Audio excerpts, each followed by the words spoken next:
Fala pessoal, tudo bem com vocês? Eu espero que sim.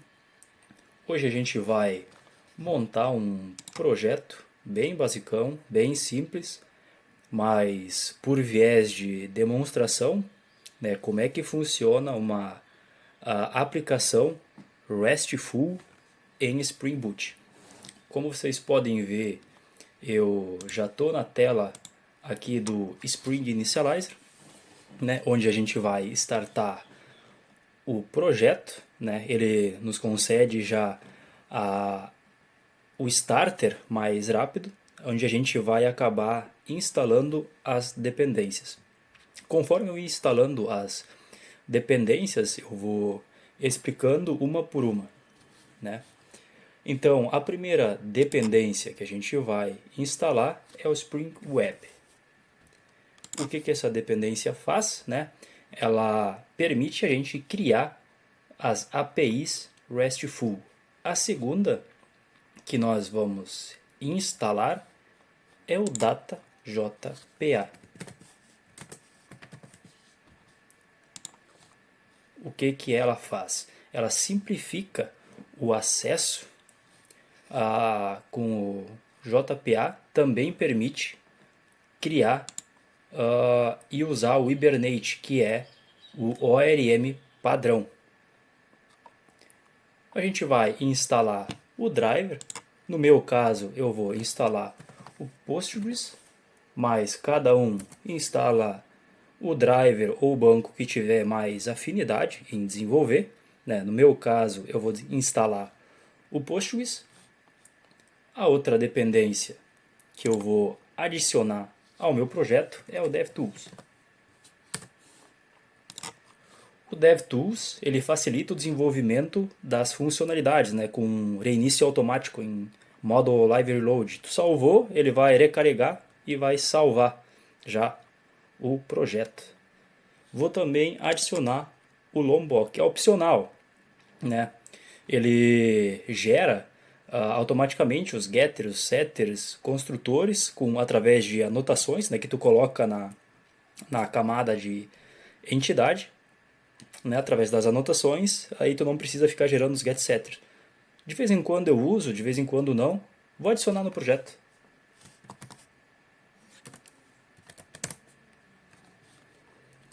Pronto, o starter inicial já está feito. Agora a gente vai observar aqui na tela do Spring Initializer. O projeto vai ser em Maven. A gente vai ter a linguagem em Java. A versão no qual eu estou fazendo aqui a aplicação agora é 3.4.5. Aqui eu vou dar um nome para o grupo. Vou colocar Spring REST Full. O nome do artefato, que é o nome do zip que ele vai ter, vai ser então esse aqui. E vou apagar aqui essa duplicidade. E vai ser um jar na versão 17. Vamos criar o ponto .zip. Criado o ponto .zip então. A gente vai então descompactar esse zip que foi gerado na pasta. Ele descompactou. No caso ele está zipado, a gente vai descompactar agora. A gente vai extrair aqui e podemos excluir o zip. Agora a gente vai abrir. Eu vou abrir com o IntelliJ. Pode ser no VS Code também, quem tiver. Eu vou abrir no IntelliJ.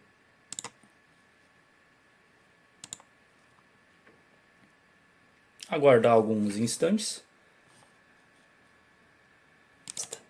Pronto, com o nosso IntelliJ já startado, demora um pouquinho para carregar todas as dependências.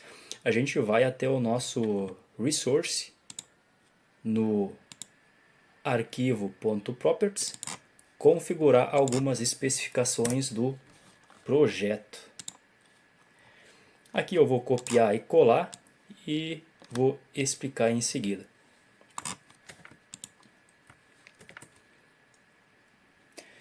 Então, nessa primeira linha, a gente tem a URL do JBC, que vai fazer a conexão com o banco de dados. Aqui é o esquema, né?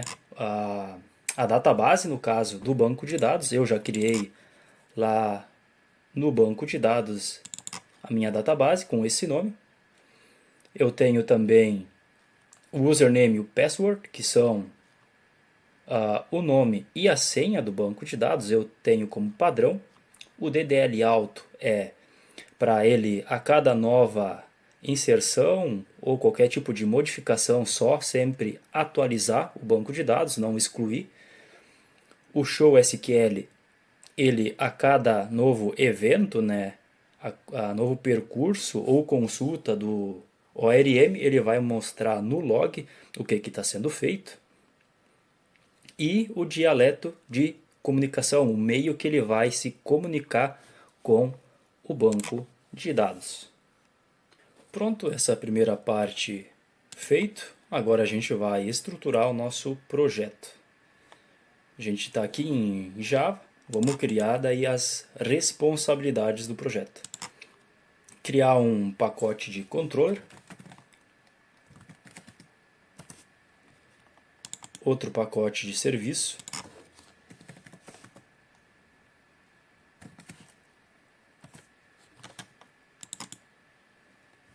outro para a camada de persistência,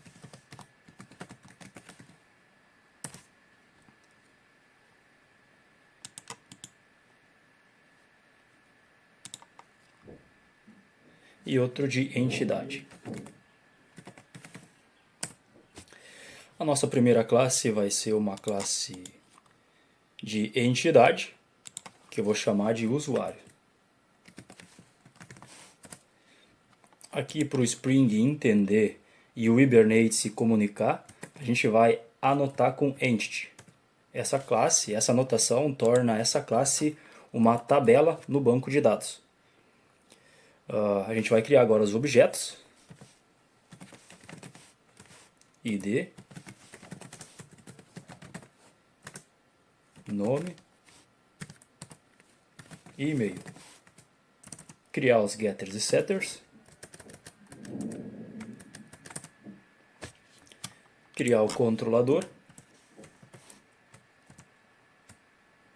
Vou criar ele vazio. E aqui ele está reclamando porque a gente precisa denominar alguma anotação dentro da classe, como o ID.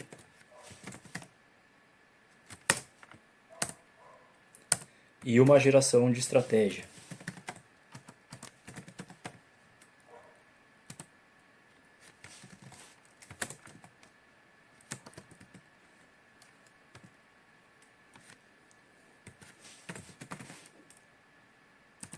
Isso quer dizer que vai ser auto-incrementável.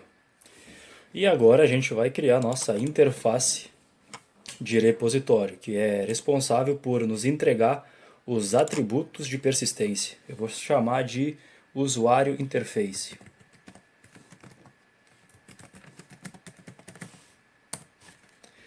Aqui a gente pode ou não colocar a anotação de repositório e estender o JPA repository.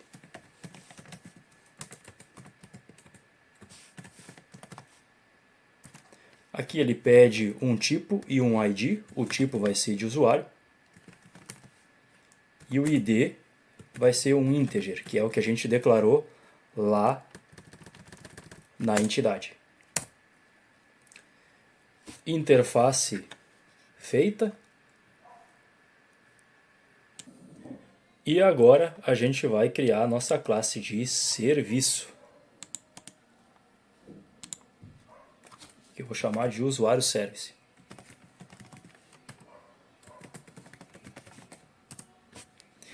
Aqui para o Spring Boot conseguir mapear essa classe, a gente tem algumas anotações. E a classe de serviço tem a anotação de service. Daí a gente vai injetar a dependência com a anotação auto-riot. Vamos injetar a dependência da camada de persistência, que é a interface. Interface. Perfeito. O nosso primeiro método ou função vai ser responsável por encontrar todos os usuários.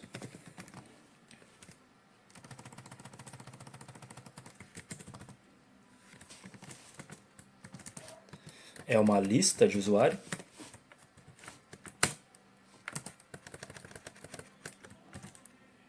E vamos retornar todos os usuários. O segundo método vai ser responsável por encontrar o usuário pelo ID, que é um integer.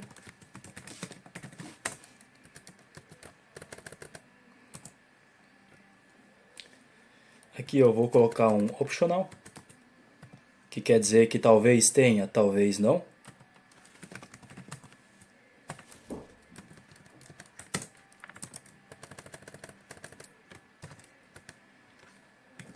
E eu vou retornar o usuário pelo ID.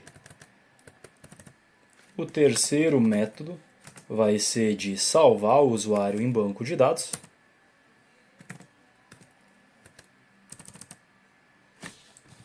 O quarto método vai ser o de atualizar o usuário.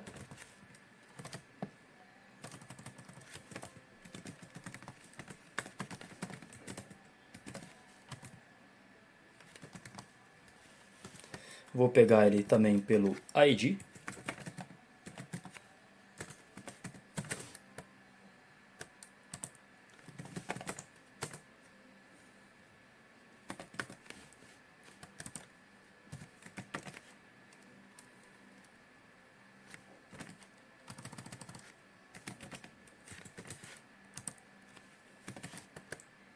Já vou aproveitar e mapear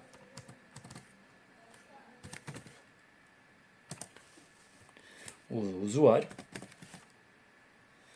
Dessa forma eu não preciso criar um construtor vazio por fora, já mapeio eles todo dentro do map.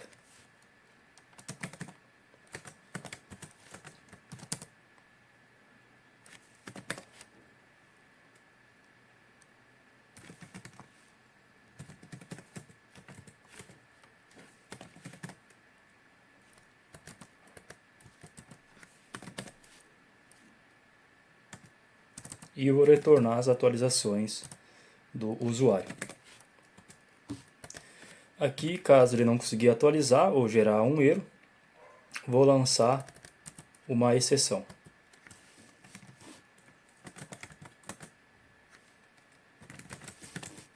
Uma exceção em tempo de execução, dizendo que o usuário não encontrado.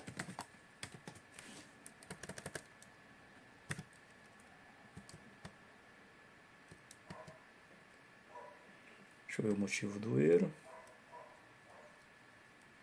Aqui eu coloquei errado. Perfeito. E o último método vai ser de exclusão. Não vai retornar nada porque está excluindo. E deletado pelo ID. A camada de serviço é isso. Lembrando que é um projeto simples, né? Teria que ter algumas validações, como lançamento de exceções, validações de usuário, como por exemplo e-mail. O cliente não poderia cadastrar mais de um e-mail igual, somente um, mas isso fica para um próximo projeto, caso vocês quiserem, que a gente pega esse mesmo projeto e coloca mais validações, deixa ele um pouco mais técnico. Então, a camada de serviço é isso. A gente vai agora criar nossa classe de usuário controller.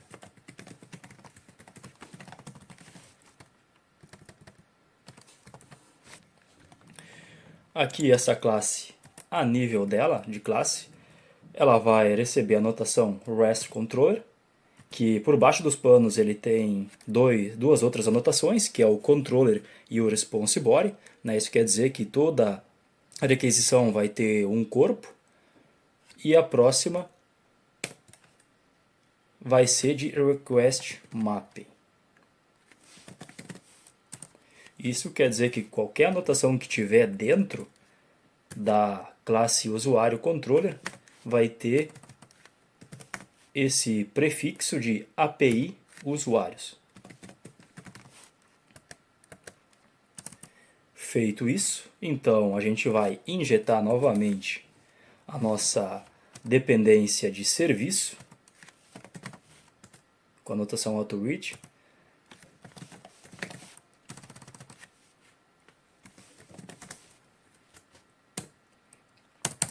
E vamos utilizar agora os métodos HTTP. O primeiro vai ser o método GET, para pegar todos os usuários. Ele é mapeado pelo getMapping. Vou listar todos os usuários, né? Dou um find all, listando todos os usuários. E aqui retorno todos os meus usuários. O próximo vai ser também um método get, só que dessa vez a gente vai ter um path variable, né? Um caminho na URL. Não é uma variável, é um dado fixo, né? O ID. Então a gente denomina ele dessa forma no Spring Boot. Então a gente vai adicionar uma classe de response entity. Ele vai nos trazer em formato JSON o usuário. A gente vai colocar aqui como integer, que é o que a gente declarou lá na entidade. Então aqui a gente vai retornar o usuário service.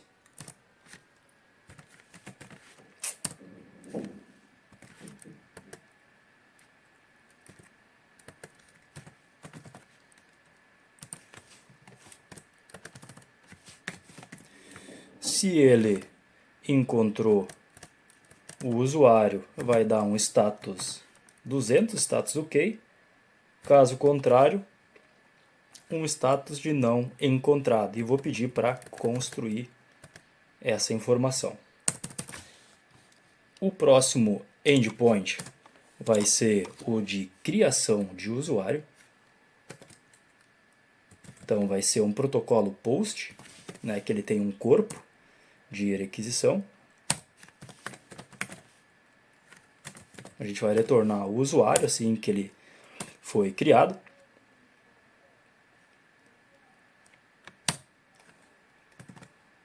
E vamos salvar ele no banco de dados. O próximo método vai ser de atualização de usuário, que se dá pelo protocolo put. Vamos instanciar de novo o path variable através do ID. Vamos retornar ele depois para um próximo response entity para trazer ele em formato JSON. Temos então a variável, né, que é o ID, e o corpo da requisição, que é o dado do usuário que a gente vai atualizar. Vou capturar esse dado através de um try catch.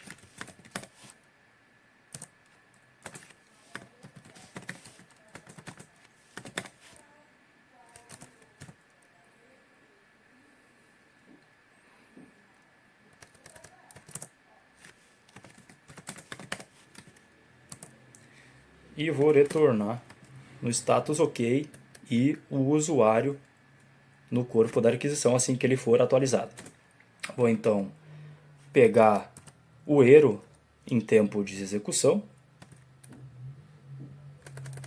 Vou retornar ele também num response entity.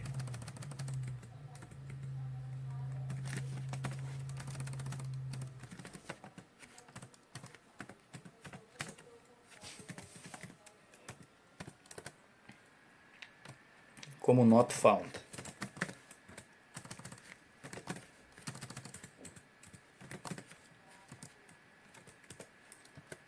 Perfeito. E por fim, a gente tem o nosso método de exclusão de usuário, que se dá pelo protocolo delete.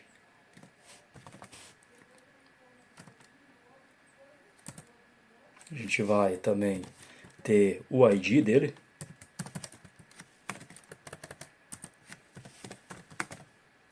Não vamos retornar nada porque é uma exclusão.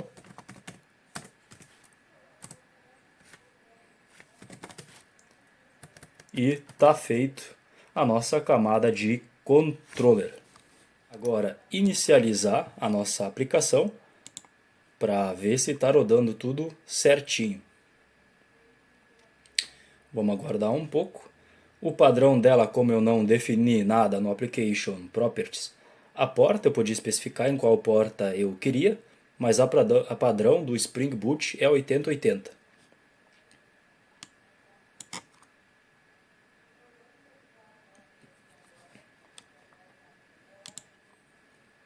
Ok, projeto em pé, tudo certo, o projetinho está funcionando. Agora a gente vai fazer a consulta.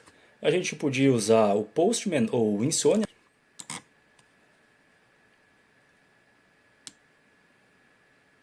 Então o que eu tenho aqui? Aqui eu tenho a variável, né, da nossa rota, da nossa API de usuários, onde eu estou colocando em cada protocolo. Então vamos ver se está funcionando. A primeira vai ser a de criação de usuário.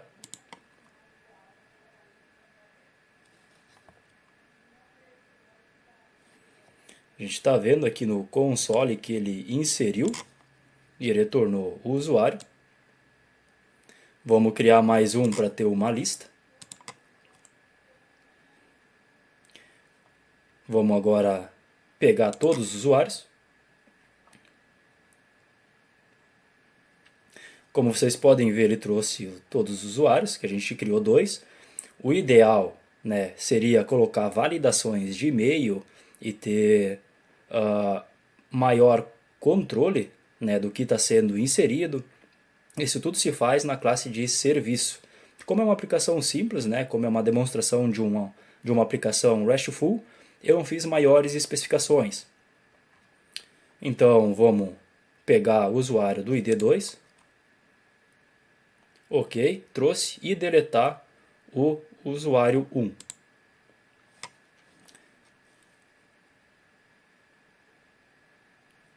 Vamos listar novamente todos. Deu status 200, excluiu. E listamos todos os usuários. Perfeito. Então está funcionando essa parte do controller. Então o nosso projeto Spring Boot RESTful está feito. Lembrando que ele é um projeto simples, ele não é tão técnico.